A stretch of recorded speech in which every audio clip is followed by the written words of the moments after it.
તો આ તરફ બગદાણા બબાલ મામલે મોટા સમાચાર સામે આવી રહ્યા છે। જયરાજ આહિરને પોલીસનું સમન્સ પાઠવવામાં આવ્યું છે। એસઆઈટીએ જયરાજને સમન્સ પાઠવ્યું છે। સાંજે 5 વાગે રેન્જ ઓફિસે હાજર થવા માટે સમન્સ પાઠવવામાં આવ્યું છે। નવનીત બાલદિયા પર કેટલાક લોકોએ હુમલો કર્યો હતો અને તેને લઈને આ સમન્સ પાઠવવામાં આવ્યું છે।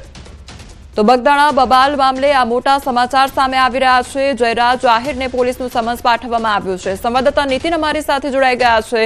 નીતિન, જયરાજ આહિરને સમન્સ પાઠવવામાં આવ્યું છે, શું અપડેટ? ચોક્કસ વાત કરીએ તો નવનીત બાલદિયા જે બગદાણા વિવાદિત મામલો છે અને તેના ઉપર કેટલાય શખ્સો દ્વારા હુમલો કરવામાં આવ્યો હતો અને આ પીડિતે આક્ષેપ કર્યો છે કે જયરાજ આહિર છે તેના દ્વારા આ હુમલો છે તે કરાવવામાં આવ્યો હોવાથી આ પીડિત છે તેનું નામ પણ એફઆઈઆરમાં દાખલ કરવા માંગે છે। ત્યારે આ અંગે સમગ્ર મામલે સીટની રચના કરવામાં આવી છે અને સીટની રચનામાં આજે સાંજે 5 વાગે રેન્જ આઈજી ઓફિસે સમન્સ છે તે જયરાજભાઈ છે આઈ છે તેમને આપવામાં આવ્યું છે। એટલે ચોક્કસ કહી શકાય કે આજે સાંજના 5 વાગ્યાની આસપાસમાં જયરાજ આઈ છે તે પોતે પોતાનું નિવેદન છે તે સીટ સમક્ષ આપશે। જી નીતિન, આખી બબાલ સર્જાઈ ત્યારબાદથી અત્યાર સુધીનો ઘટનાક્રમ શું રહ્યો, કયા પ્રકારે તપાસ ચલાવવામાં આવી રહી છે? ચોક્કસ વાત કરીએ તો જે ગત 29 તારીખના આ જે હુમલો થયો હતો શખ્સ પર અને તેમનો વિડીયો છે તે વાયરલ થયો હતો અને ત્યારબાદ જે કોળી સમાજના આગેવાનો અને નેતાઓ છે તે પણ મેદાનમાં ઉતર્યા હતા કે આ જે પીડિત છે તેને ન્યાય અપાવવા માટે અને એક સોશિયલ મીડિયામાં વિડીયો પણ વાયરલ થયો હતો જેમાં તેમાં દાવો કરવામાં આવી રહ્યા છે કે આ શખ્સ છે જે મારે છે તે પોતે જયરાજ આહિર હોય।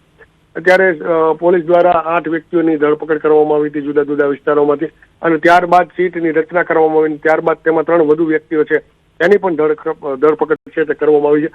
આ સીટ દ્વારા 11 વ્યક્તિઓની ધરપકડ કરીને કાર્યવાહી છે તે આગળ હાથ ધરવામાં આવી છે અને જે લોકોના નામ તપાસ દરમિયાન ખુલે છે તેમને સીટ દ્વારા સમન્સ આપી અને તેમને બોલાવવામાં આવે છે, તેમનું નિવેદન લેવામાં આવે છે। જી નીતિન, જે સમાજના લોકો છે તેમના દ્વારા પણ રોષ વ્યક્ત કરવામાં આવ્યો હતો, આવેદનપત્રો પણ આપવામાં આવ્યા હતા, વિરોધ પણ કરવામાં આવ્યો હતો, એટલે હવે જે આ સમન્સ પાઠવવામાં આવી રહ્યું છે તેને લઈને હવે સમાજના લોકોમાં કયા પ્રકારની લાગણી જોવા મળી રહી છે? ચોક્કસ વાત કરીએ તો પીડિત છે તેમનું એક જ કહેવું છે કે તેમને ન્યાય પર વિશ્વાસ છે અને તેમના દ્વારા જે તેમના પર હુમલો કરવામાં આવ્યો હતો તેઓના બધાના નામ છે તે પોતે એફઆઈઆરમાં દાખલ કરાવે અને ત્યારબાદ જ તેમને ન્યાય મળશે। જી નીતિન, જે પ્રમાણે અત્યારે અપડેટ સામે આવ્યું છે કે જયરાજ આહિરને પોલીસનું સમન્સ પાઠવવામાં આવ્યું છે, તો તે એવો એકલા જ હશે કે પછી તેમની સાથે અન્યને પણ હાજર થવાનું કહેવામાં આવ્યું છે? હાલ તો જે પોલીસ સૂત્રોમાંથી જે સમાચાર મળ્યા છે તેમાં આજે સાંજે જે સીટ દ્વારા સમન્સ આપવામાં આવ્યું છે તેમાં જયરાજ આહિર છે તે એક જ આવશે તેવું સમન્સ છે તેવી વાત છે તે સામે આવી રહી છે।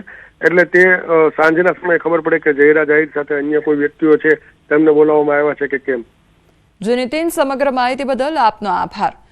તો બગદાણા બબાલનો આ મામલો સામે આવ્યો છે અને તે મામલે મોટા સમાચાર સામે આવી રહ્યા છે। સમન્સ પાઠવવામાં આવ્યું છે, જયરાજ આહિરને સમન્સ પાઠવવામાં આવ્યું છે અને તેઓ એકલા હાજર થશે તે પ્રકારનું અત્યારે અપડેટ સામે આવી રહ્યું છે। તો એસઆઈટીએ જયરાજને સમન્સ પાઠવ્યું છે અને આખી એસઆઈટીની રચના કરવામાં આવી છે અને આખા મામલામાં તપાસ પણ હાથ ધરવામાં આવશે।